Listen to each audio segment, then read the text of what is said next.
por qué nos pasa lo que nos pasa, por qué sentimos como sentimos, qué podemos hacer o qué herramientas podemos tener para gestionar emociones, acá son bienvenidas en la radio. ¿Cómo va, Ariel? Muchas gracias por acercarte. ¿Qué tal? Buen día. Gracias a ustedes por la invitación.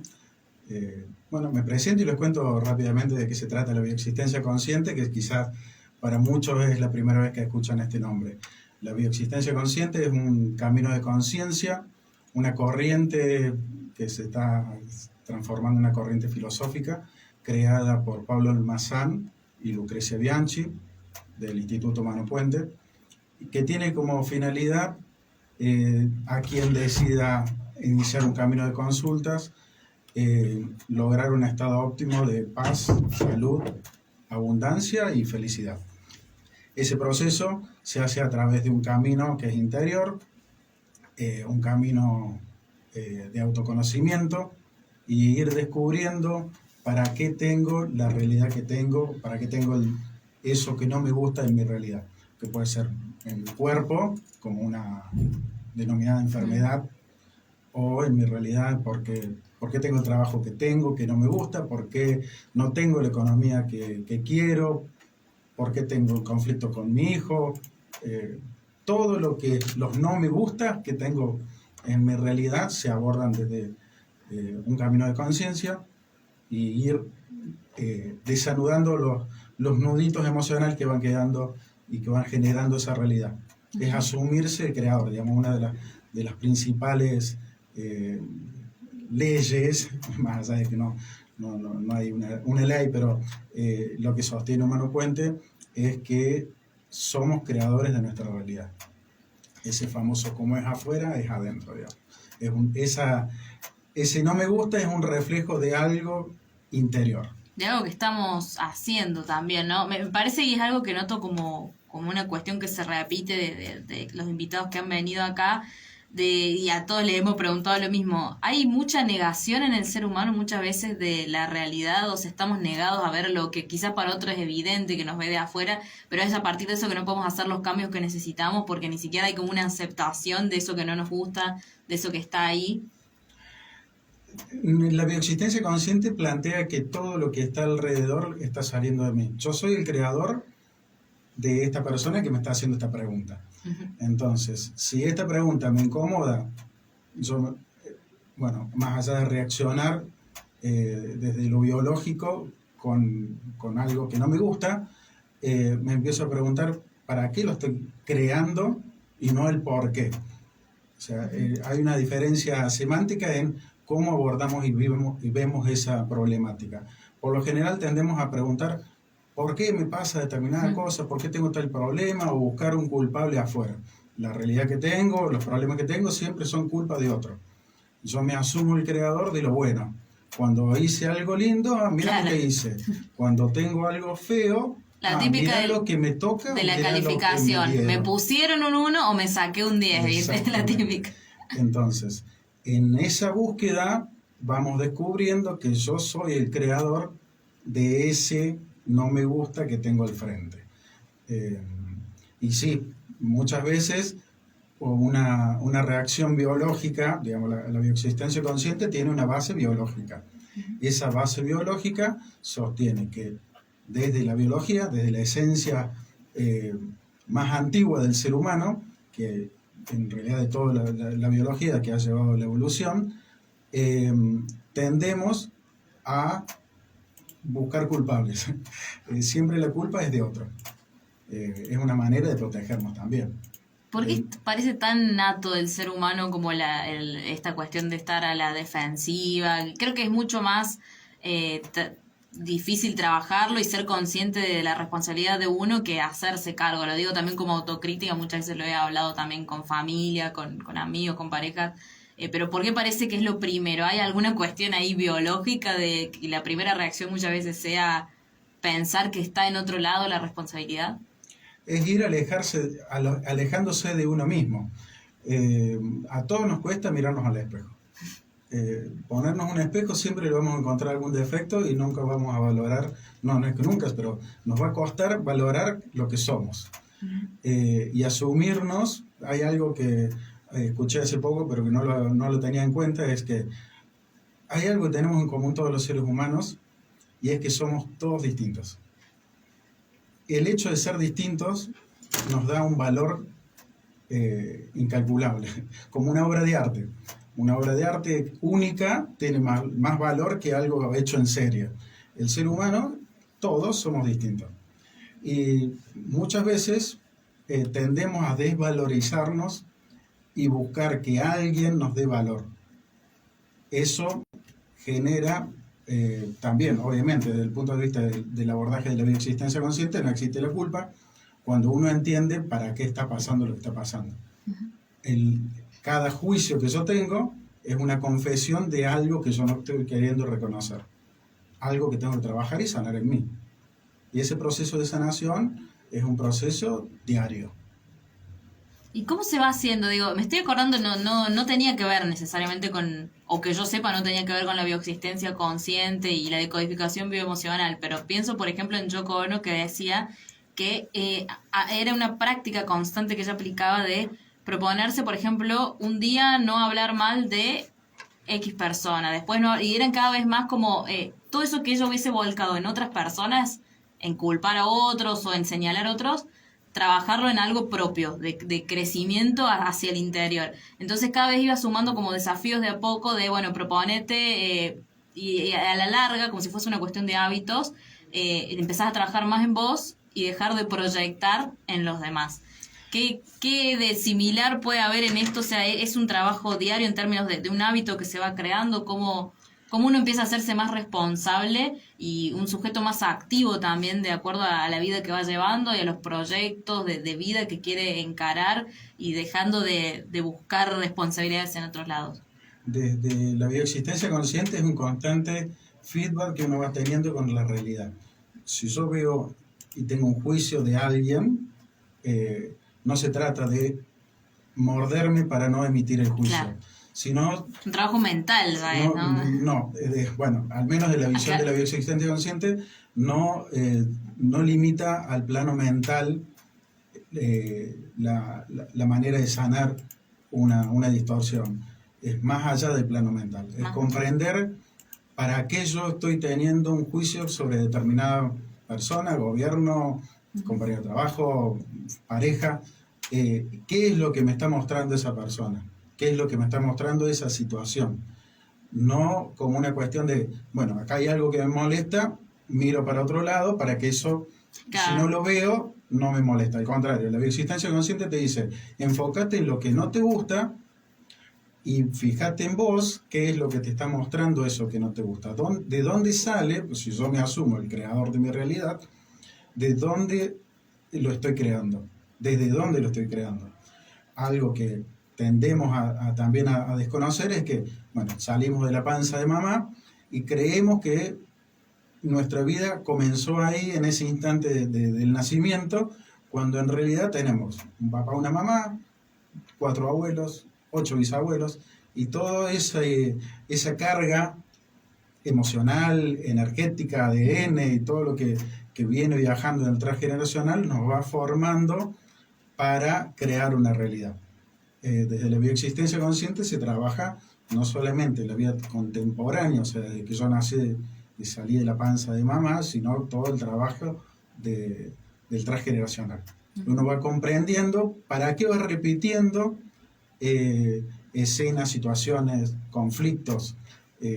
Uno vive en un ciclo, todo en la vida es un ciclo. Esta experiencia que está haciendo mi espíritu encarnado en un cuerpo es una experiencia biológica, pero este alma, esta porción de Dios, como le quieras llamar de acuerdo a la creencia, es una experiencia biológica y se rige por leyes biológicas. Hemos tendido a desconectarnos y ver que esas leyes biológicas solo funcionan para una vaca, un perro, una planta, y nosotros somos parte de este ecosistema y nos rigen las mismas leyes.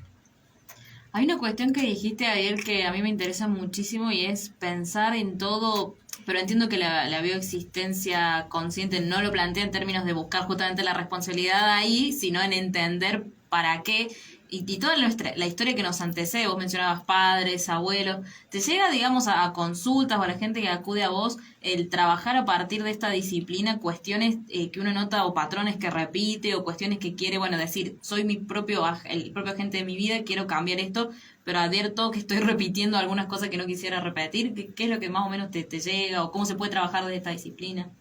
Todo en la vida es repetición.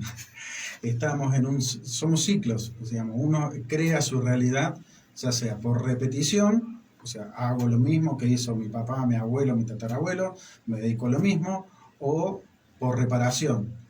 Ellos hacían determinada cosa, yo me tengo que poner la vereda al frente para no hacer exactamente lo mismo. Básicamente de esa manera vamos creando la realidad. Pero cuando empezás a trabajar desde la bioexistencia consciente en vos mismos, vas tomando una dimensión de para qué estás repitiendo. Una de las leyes básicas desde la bioexistencia plantea que todo lo que dio por resultado vida, o sea, si yo estoy acá hoy sentado hablando con vos, en algún momento dio por resultado vida, hay que repetirlo. Todo ciclo, tenemos horas, días, años, estaciones. La vida en general es un ciclo. Y todo lo que va dando por resultado desde lo biológico una vida, hay que repetirlo en los ciclos que eso va marcando. Y todo lo que dio por resultado abandono, muerte, separación, dolor, hay que evitarlo.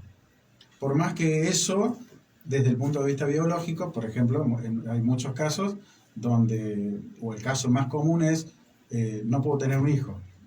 Desde el punto de vista biológico, sería lo más, entre comillas, normal y natural tener un hijo.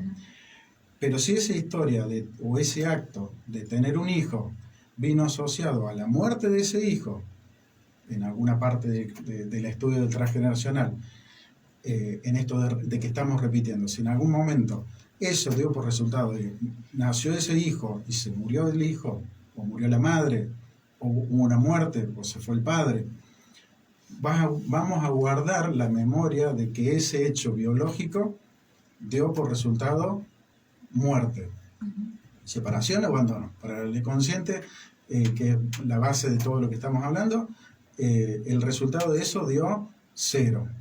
Entonces, como generó dolor, te va a decir Julieta, evita tener un hijo. Y obviamente con todas las ramificaciones que genera el no querer tener un hijo. Desde el punto de vista económico también hay cuestiones relacionadas con lo que nosotros denominamos infertilidad, que impactan en la economía, que se crea todo desde la misma base biológica con la que estamos creando, por ejemplo, una encarnada, un dolor. Se crea con la misma lógica. Muy interesante eso que decías, Ariel, porque me gusta esta cuestión de decir, no había escuchado, por lo menos no recuerdo en el último tiempo, a alguien que dijera, bueno, es natural repetir ciclos. Muchas veces se escucha esta cuestión de no hay que hacerlo, como siempre, romper con esas cosas, pero no sé si está por ahí tan latente la pregunta de ¿para qué? ¿Para qué quiero romperlo? O qué es lo que ha pasado y tratar de entender. En este caso, es como que me quedó una laguna de preguntas, así que quiero ver si puedo direccionar bien la próxima pregunta. Entre esos miedos o esas cuestiones que rechazamos o que has advertido en consultas o en general, más allá de lo generacional, ¿qué otros factores pueden estar incidiendo en que una persona rechace repetir ciertos ciclos? ¿O siempre tiene mucho impacto, bueno, justamente por una cuestión de ciclo y de repitencia que venga de parte de las generaciones que nos preceden? Hay que aprender. Desde el punto de vista de la bioexistencia, se sostiene que hay que aprender a pensar en términos biológicos. ¿Cuál es el resultado para la biología que da cada acción que yo voy tomando? Nuestra finalidad como seres humanos, en el caso de cualquiera, es la supervivencia de la especie, como lo es para la planta o como para un perro. La única finalidad por la que estamos acá desde el punto de vista biológico es para que la raza humana siga existiendo. Y la forma de que siga existiendo es a través de la procreación. Entonces, cuando uno aprende a verse como un ser biológico o un espíritu en una experiencia biológica, empieza a comprender esos patrones de repetición. Si yo estoy acá y estoy repitiendo algo y ese algo no me gusta, significa que más atrás se dio en el sentido contrario. Si yo estoy acá en un patrón de repetición de siempre tengo un trabajo que no me gusta, quiere decir que tengo que buscar todo presente, se crea desde el pasado. Yo tengo que buscar en qué momento yo creé eso atrás. Cuando hablo del yo, incluyo a todo mi clan. Porque lo busco en mi papá, en mis abuelos, en mis tatarabuelos. ¿Dónde está esa historia? Y como el inconsciente es como la gran nube, yo soy el portador de todos esos datos. Seguramente me vas a preguntar, ¿cómo hago para conocer dónde está anclado ese dolor si solo conozco los nombres de mi padre o de mi abuelo, o a veces nada, porque puedo venir de un clan adoptivo? Claro. Yo soy el portador de todos los datos.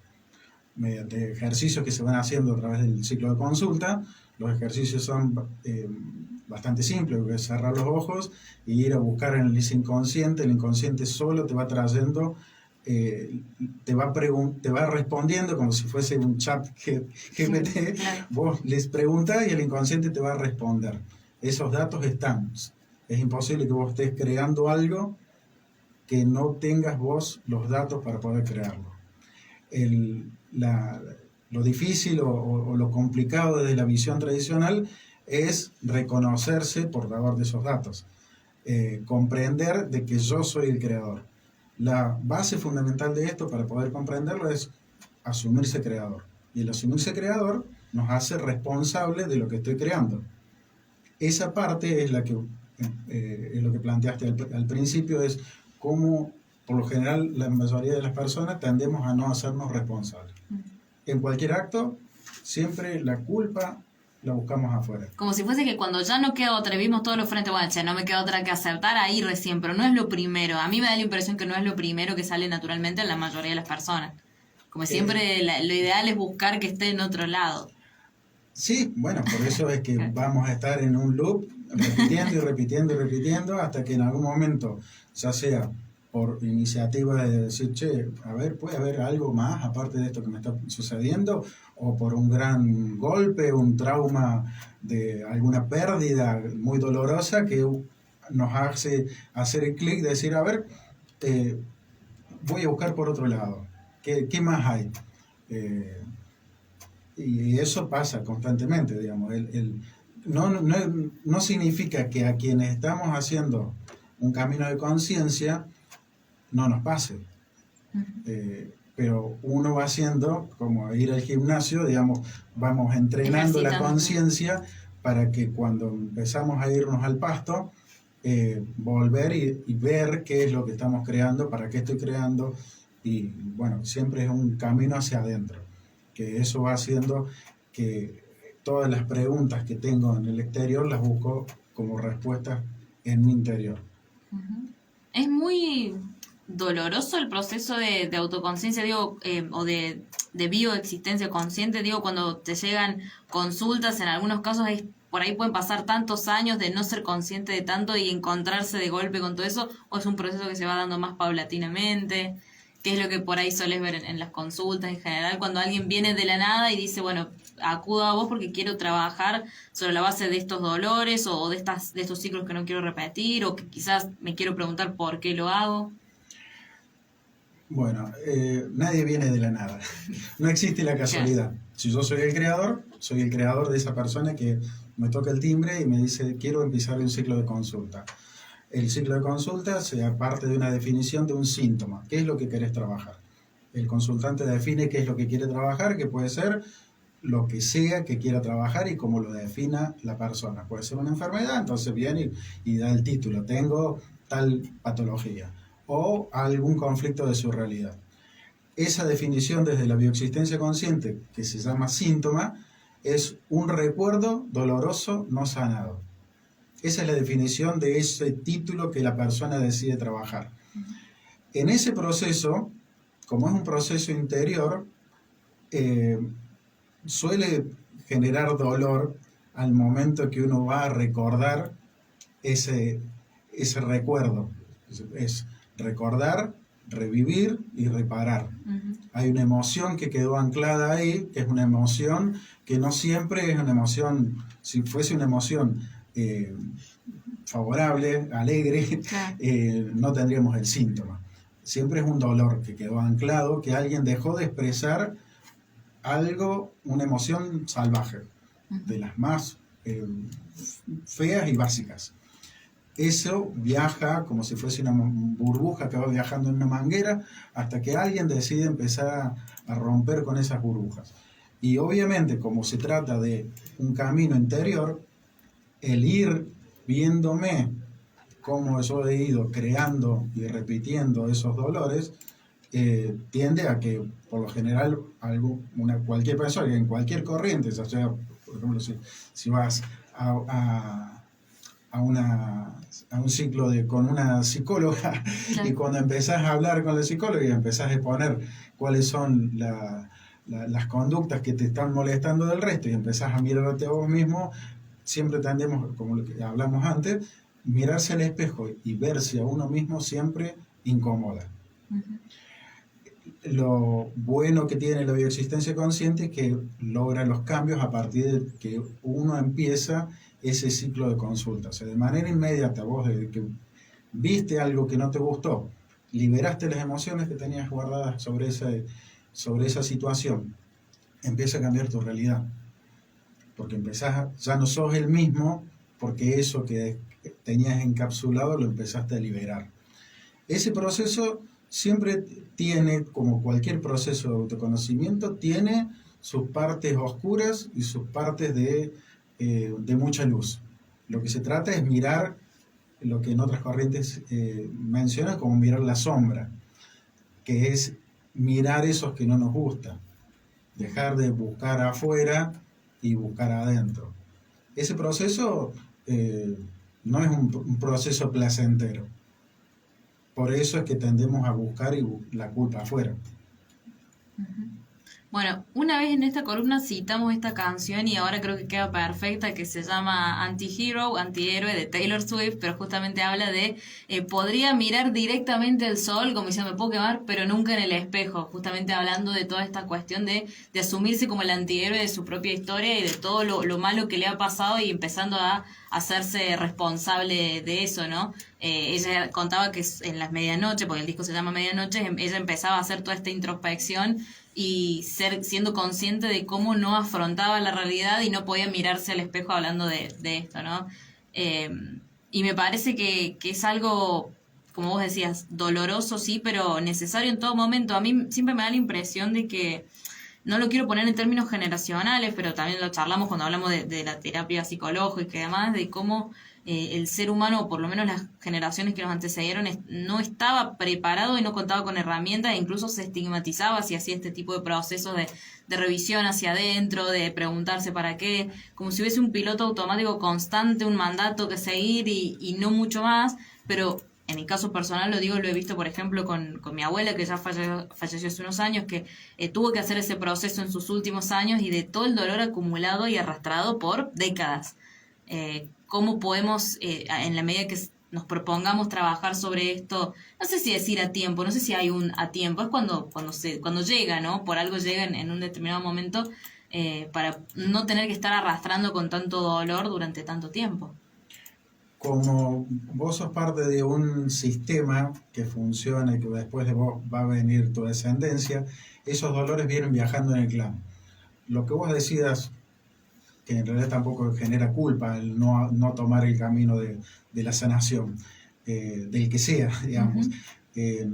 Todo lo que vos dejás como pendientes en esta experiencia, desde el punto de vista espiritual, sin trabajar esos dolores, sin sanar, alguien en algún momento más adelante, desde el punto de vista de la bioexistencia consciente, cuando uno se asume el creador y el único en esta realidad, yo solo sé que solo yo existo. Entonces, solamente yo voy a sanarme a mí mismo. Y esto no va en contra de ninguna corriente, ni siquiera va en contra de la medicina tradicional. Al contrario, la medicina tradicional es una gran herramienta para poder definir síntomas desde el punto de vista científico, que después yo le puedo buscar cuál es la causa emocional y la causa espiritual de esa patología. Pero todo lo que yo deje sin sanar, en algún momento alguien en el clan se va a encargar de sanarlo. No estoy dejando deudas, no estoy dejando nada pendiente, no tengo que dejar culpa. Simplemente es en el momento que surja, como me surgió a mí. Yo en algún momento era muy escéptico de cualquiera de las corrientes de conciencia, simplemente me guiaba por la espiritualidad tradicional. Pero en un momento me di cuenta que estaba repitiendo cosas que no me estaban gustando. Y a medida que empecé a trabajar en mí, esas cosas empezaron a cambiar. En principio uno las asocia, qué mágico, qué es esto. Trabajé yo algo que me molestaba a mí de esa persona, y esa persona cambió cuando yo antes lo miraba como, ¿cuándo va a cambiar esa persona? Cambio yo, cambia mi realidad. Así de simple. Obviamente que ese trabajo para que todo empiece a cambiar tiene que partir de un movimiento que tengo que hacer yo hacia mí. Tocaste algo muy interesante ahí, Ariel, porque ¿qué pasa si el cambio uno piensa lo hago yo, pero el otro no? Pero inevitablemente generamos porque influimos en otra persona, porque si nos vinculamos o esa persona forma parte de nuestro entorno, no es que le va a dar lo mismo que nosotros hayamos trabajado hacia nuestro interior, pero como hay veces que eso choca por ahí, y si choca por algo es, supongo también, y puede decir, bueno, quizás esa persona debía estar en otro lugar en tu vida, no sé si afuera, pero también te está diciendo algo cuando vos hiciste todo eso, o estás en ese proceso de trabajar esta autoconciencia, y del otro lado por ahí eso puede chocar o no. ¿Qué es lo que ves más allá de lo que pueda hacer individualmente uno?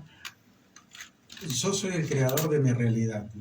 Mi realidad funciona como la película Truman Show, donde todos están actuando y haciendo un rol para mí.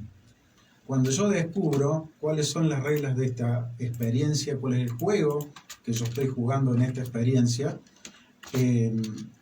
cada uno deja de hacer el rol que estaba haciendo. Pero yo, en este caso, lo estoy sanando en mí. Y ese rol que determinada persona está haciendo en mi realidad, o lo modifica o desaparece la persona, pero siempre estoy trabajando sobre mí. Yo parto de la base de que yo soy el creador de mi realidad. Entonces, yo estoy acá y cada uno de los que están a mi alrededor están porque yo necesito que estén en este juego. Digamos, lo que hay que entender es cómo funciona el juego. Y bueno, hay una película que no sé, digamos, para chicos, desde Disney, es Coco, no sé si la vieron, donde un chico que se le impide tocar la guitarra, y él va, más allá de que desde lo didáctico está yendo en una película, trabaja las memorias que tiene el clan sobre él, la distorsión de tocar la guitarra, sana esa relación que tenía Coco con su papá, y a partir de ahí cambia su realidad. O sea, él hizo el trabajo en él. Alguien en algún momento toma la bandera y dice, bueno, a ver, yo voy a sanar, y sano yo, y sana todo mi clan. Pero uno va, en la medida que va transitando eso, empieza a decir, si yo estoy trabajando en mí, y el que cambia es el que en apariencia está afuera, significa que ese lo estoy creando yo. ¿Ese existe o existe para mí? Bueno, en la teoría, en lo que yo te puedo contar, hasta que uno no experimenta, eso es difícil para la mente, para la parte que solo existe lo que yo puedo ver, tocar desde los sentidos. Si yo no lo veo, no lo creo, y esto se trata de creer para que eso ocurra. Si yo no creo en lo que estoy creando, voy a estar creando todo el tiempo lo mismo. Es una manera distinta de mirar el juego en el que estamos jugando todos los días. Bueno, quedó clarísimo, no sé si Fer piensa lo mismo, que lo vamos a volver a invitar a Ariel, porque más allá de que, por supuesto, cada persona que viene a esta columna nos enriquece porque son con miradas distintas o un enfoque distinto, en este caso me parece que es súper integral lo que nos ha planteado Ariel, porque incluso va más allá de lo netamente mental, lo netamente biológico, aunque aporta algunas herramientas de la mirada biológica y también transgeneracional. La verdad que es súper interesante, más allá de los dolores que se pueda acarrear. Nos encanta cuando nos traen ejemplos cinematográficos, somos muy cinéfilos acá, así que The Truman Show y Coco. Bueno, ser nuestro propio, o ser ese Truman cuando se da cuenta de todo y que es libre finalmente, ¿no? Debe ser también liberador una vez que, más allá del dolor que puede implicar el proceso y demás, también liberador poder trabajar sobre esa autoconciencia y asumirnos creador de esa realidad, como tener o ser consciente de esa libertad que tenemos también. Me parece que esa es la reflexión a la que podemos llegar. No sé si hay algo más que quieras agregar, Ariel, pero podríamos estar hasta el final, pero bueno, ya se nos va terminando el tiempo. No, simplemente darte las gracias, darme las gracias por haber creado este espacio, pues yo como creador de mi realidad. Y gracias a todo el que quiera consultar sobre la bioexistencia consciente y qué es esto que estamos hablando acá, que parece otro idioma. Los invito, pueden seguir la página de humanopuente.com.ar, pueden seguir en YouTube, en Instagram. Tenés un podcast también. De Pablo Almazán, que es el creador de La Corriente. Y bueno, si no, a mi Instagram, que suelo compartir esa información sobre todo esto que hago. ¿Y has participado en un podcast, veíamos también, o es un podcast propio? Tengo un podcast con un colega, que es Todo Soy Podcast, Buenísimo. en Spotify. Y bueno, ahí hablamos de conciencia y charlamos de todo esto que estamos todo el tiempo a lo que nos apasiona, porque una vez que uno empieza a descubrir cómo funciona el juego, es como que le encuentra sentido a muchas cosas de eso, del repetir y dar vuelta como el burro, digamos, solamente sacando agua. Y bueno, cuando uno entiende para qué está en esta experiencia, toma otro sentido y alcanza esos estados que te planteé antes de plenitud, de salud, paz, abundancia y felicidad. Muchísimas gracias, Ariel. Gracias a ustedes.